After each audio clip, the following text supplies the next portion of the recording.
The journey from self-healing to self-love is a personal journey. It is an exploration through the discovery of yourself. Only you can walk through this journey. You don't have to walk it alone because you're never alone. The universe is always there with you. You are always loved and you are never alone. All of your darkness is behind you and your road ahead is divine, but sometimes it doesn't feel that way. Sometimes we get hung up on the things that happened to us in the past, and we wind up existing in those moments that are long gone, long forgotten by many, but not by us.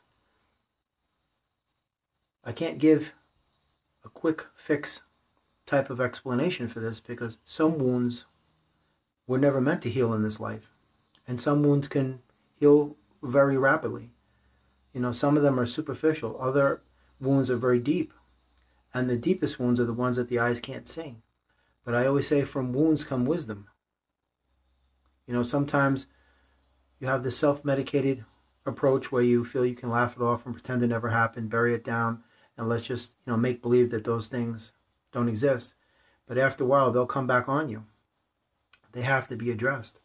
Now, again, as before, as I've said, some wounds, they won't heal.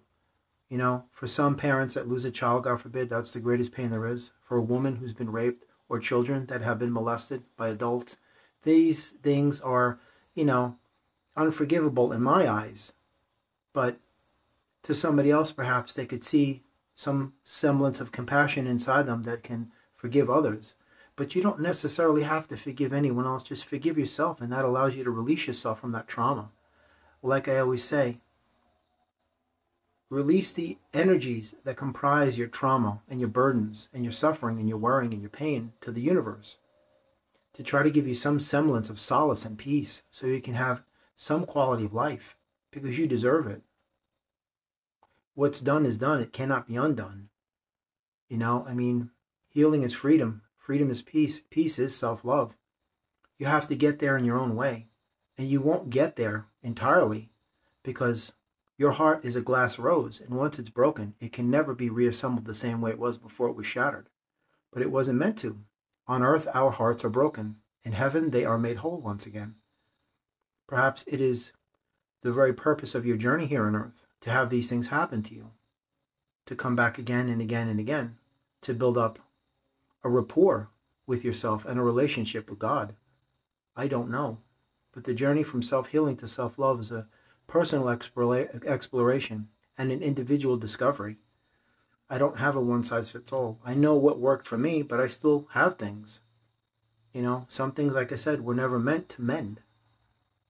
Maybe perhaps in 10 lifetimes, or perhaps never on this earth. Maybe when we go to the next earth, that we release these things there. The most important thing is that you give yourself reprieve and you release yourself from that emotional penitentiary, that mental incarceration. Some people say, how do I forgive? Forgive yourself. You don't have to forgive them. Like I said before, if God had forgiveness for every sin, hell would not exist. So therefore, something's going on. Some people are deemed far beyond redemption, and they don't deserve forgiveness.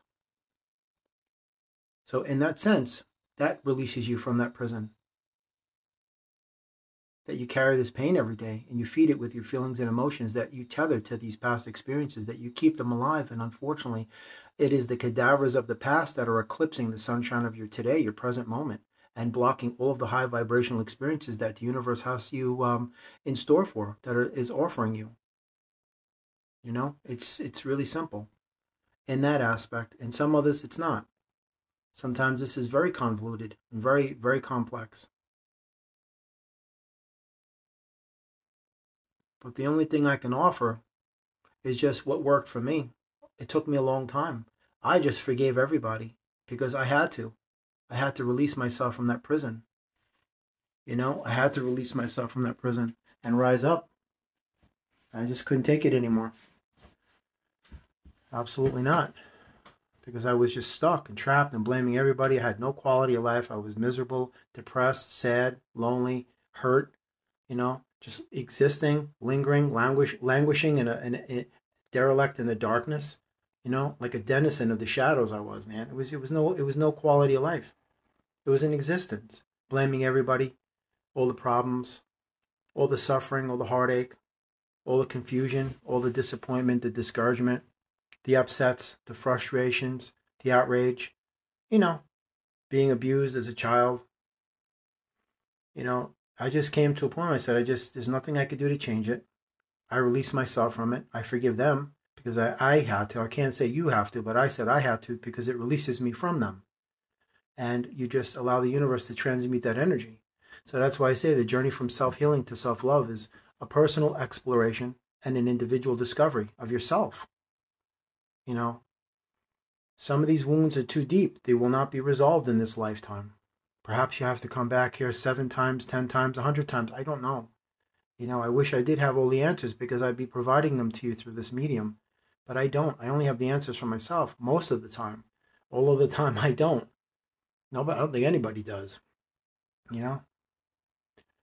But all I could say is that that journey from self-healing to self-love involves you doing what you feel that you need to do in the moment, step by step, breath by breath, you know, tear by tear. Your tears are your greatest virtue. They are the voice of your heart and soul. Within each drop is an infinite ocean of wisdom. You have to listen. You have to learn to listen to what they're saying to you because the universe communicates through your tears. I've learned over the years that suffering is voluntary. Problems are illusions, and worrying is a wasted emotion. So none of these things do any good. You know, you can't just have psychobabble, self-help books say, oh, you just move on with it, get on, and, you know, pretend it didn't happen, because that's just a bunch of nonsense. That's not what I'm saying in this video. What I'm saying in this video is that you have to approach this from a personal standpoint. You have to establish some sort of relationship with your past self, you know, and somehow come to the table with that individual from your past, the person you once were, and forgive them, love them, you know, let them go. Help heal them so you can release them. You know, I wish there was a one-size-fits-all to this, but unfortunately there isn't. Everybody processes and filters pain in their own unique, distinct, individual, separate way. So that's what makes this situation incapable of being rectified by one's established process. Everybody has to find what that means to them and then execute that plan or that process. And, you know, it's a day-by-day journey, a second-by-second journey. You know, as I've said, some wounds never heal, and those are the deepest that the eyes can't see, that you hide inside your soul, inside your heart. And others, they're superficial in nature. You know, somebody insults you, it hurts your feelings, but you're like, oh, whatever. But what I've learned is that by not giving them power, meaning my energy, they don't have the ability to hurt me. Because when you care more about what someone thinks about you than what you think about yourself, you're lording over to them the greatest power. You're surrendering your control. And then you're giving them the ability to either hurt you or heal you. And how many of them are actually going to want to heal you with the power you've just given them? Because you're seeking validation from external sources, and they know it. So they're going to exploit that to their advantage fully and completely. So you have to understand something. There's also the programmed self, your ordinary self. You have to eradicate that and connect to your higher self, where the healing begins. When I say spirituality, I'm not inferring pennies and feathers and incense and sage and candles and Tibetan bowls and crystal bowls and all the nonsense that you see online, all those accessories. That has nothing to do with spirit. That's commercialism. What I refer to spirit is, your connection to the everything of everything, source, universe, consciousness. Because you can transmute any energy into any other form of energy. That is your unlimited transformative potential power, not just manifesting physical objects. This is the reason why you're here. The object lesson of life is to learn from the pain, not live it. And when you become a self-healer, you're free. Free from not only the wheel of karma and dharma, but everything else. You just have to learn to release, let go, jettison, expunge, purge, cleanse yourself, evacuate these things, cleanse the area, just get rid of them, evict these tenants of the mind that refuse to leave. You just got to throw them out. It's like getting a divorce. You're married to pain and suffering, and it's always going to be more of the same unless you get a divorce and go your separate ways, man. You got to see it in some light, whatever worked for you. However you can perceive these things to be, and if it works for you and you feel you're getting progress through it, I would highly advise you go in that direction, whatever that is to you. Speaking to people is a good thing. That's a cathartic process. Going out into nature, communing with nature and Mother Earth, that's a beautiful process. Going to the beach, meditating in the most amazing energy on earth. You know, I do sun salutations from sunrise to 20 minutes after and 20 minutes before sunset. There are no UV rays in the sun, so you can look directly into the sun and meditate. There's no UV rays. So that helps a lot. Just learning to detach from these things, no longer tethering my feelings and emotions and my memories to them, severing my energy from it, disconnecting from it, not giving it life, not giving it breath, not feeding it, not allowing it to occupy space in my reality and my current space and time here. There's many different things you can do. Whatever you're doing to manifest these things to keep them alive, do the opposite. You do not have to forgive these people if you don't want to. That's a personal decision. What I'm saying to you is you need to release the energies that comprise the suffering, the trauma, the burdens, the worry, the hardships, the heartache, the heartbreak, the anger, the pain, the misery, the suffering, the sorrow, all of these things.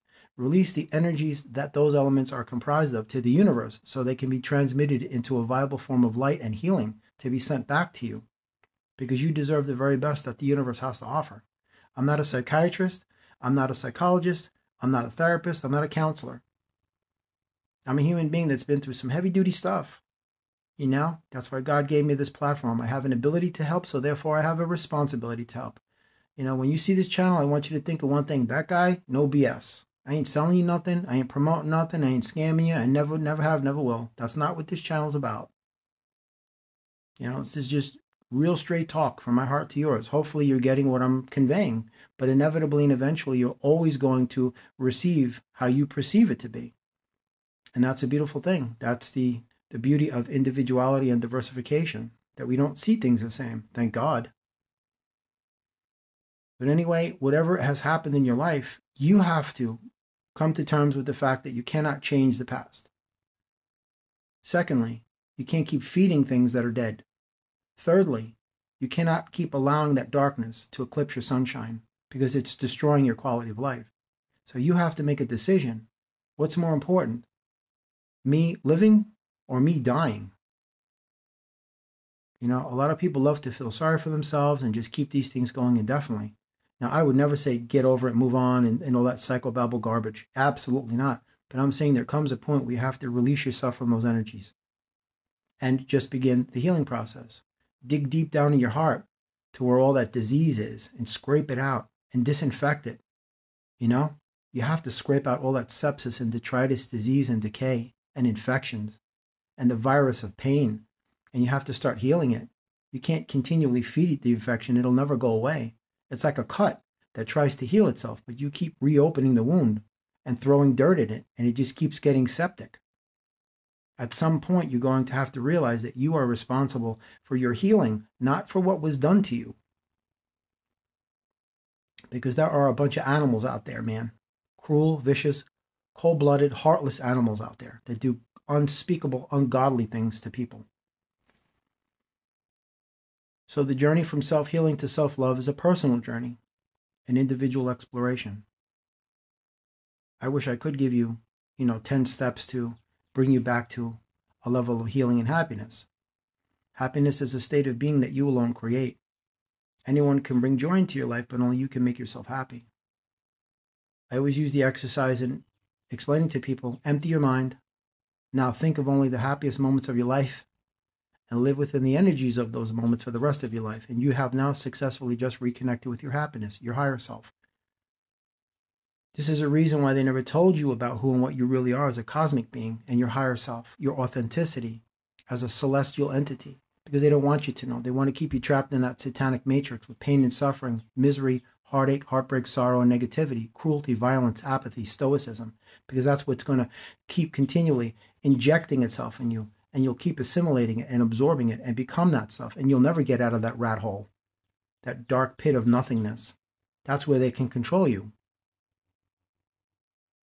With all of the disingenuous narratives, misinformation, disinformation, blatant prevarication, it makes your head spin. No matter where you go, you're always going to another entity that's a liar. No matter what intermediary or arbitrary entity you're going to refer to as looking for a source of answers, they're all a part of the same clique. you know? Only when you get out of that matrix are you going to be able to breathe. The darkness is suffocation. The light is breath. Breathe. The darkness doesn't want you to walk because it's always going to try to get you to fall. We all fall in life, but the greatest tragedy is when you refuse to get back up and rise because you're too busy feeling sorry for yourself or feeding the pain or keep reliving these moments, and you can't break out of that cycle. But it's a broken record reality that you're existing in. Thriving is far more than living. Existence is less than survival, and you deserve to thrive. How you do that, I don't know. I hope that this video can offer a little insight into maybe perhaps how you can approach allowing that to happen in your life. But you have to take steps to make it happen because it isn't going to happen on its own by itself magically. You have to do something to change. As I've said before, an individual must recognize the necessity for change within themselves or change will never arrive. If you don't feel that you want to change and change isn't going to come, everything's going to stay the same. But unfortunately, when things stay the same, change never comes. Everything stays the same. When you stay the same, it stays the same. There is no change. At least you could do something, you know? I'm not saying you're going to be able to get rid of all the pain that's been inflicted on you by others, but you might be able to get rid of a substantial amount of it by not feeding it your energy anymore, continually memorizing it or remembering it or recounting it, recalling it, reliving it, connecting your energies to it, your emotions and feelings, your heart, your mind, everything. It doesn't deserve your energy. However you choose to do it, it is a personal journey. I wish I could tell you exactly how to do it. The way it worked for me is not going to work for you. It took me a long time to get where I am, and I'm still a work in progress. You know, I just came to a point where I said, I've got to move on in my life. I cannot function like this anymore. I refuse to be broken and shattered inside. And I'm not going to allow this to happen to myself. I deserve the best, and that's what I'm going to provide for myself. And I have to take steps to get myself out of the darkness. And it took me a long time to get here. And I'm just started. I'm not nowhere near the completion of it. It never ends. The lessons always go on. The lessons never end. Even long after you leave this earth, the lessons will continue. That's something they don't tell you. Just remind yourself you're awesome, that you're amazing. Be grateful and appreciative for everything that the universe is doing for you, because God has unconditional love for your soul, because you're here. You woke up this morning. You're alive. You're breathing. You know, so just take stock in the things that you do have. And know that you have the power to transmute most of it, perhaps some of the heavy stuff. It won't all go away, but perhaps it wasn't meant to. Perhaps you were meant to carry that as a reminder to keep you focused on the high vibrational things. This way, these low vibrational things offer contrast. You know, but anyway, I wish you the best. You're always loved. Please, please always remember that. Never forget that. You are always unconditionally loved by your angels, your loved ones who have crossed over, who are safe and at peace with God, and so many others. And I know you can feel that love. Sometimes we feel abandoned and left alone and isolated. But I know for a fact that that is not the truth in this life. I wish you the very best in your life. God bless. Namaste, and peace be with you always.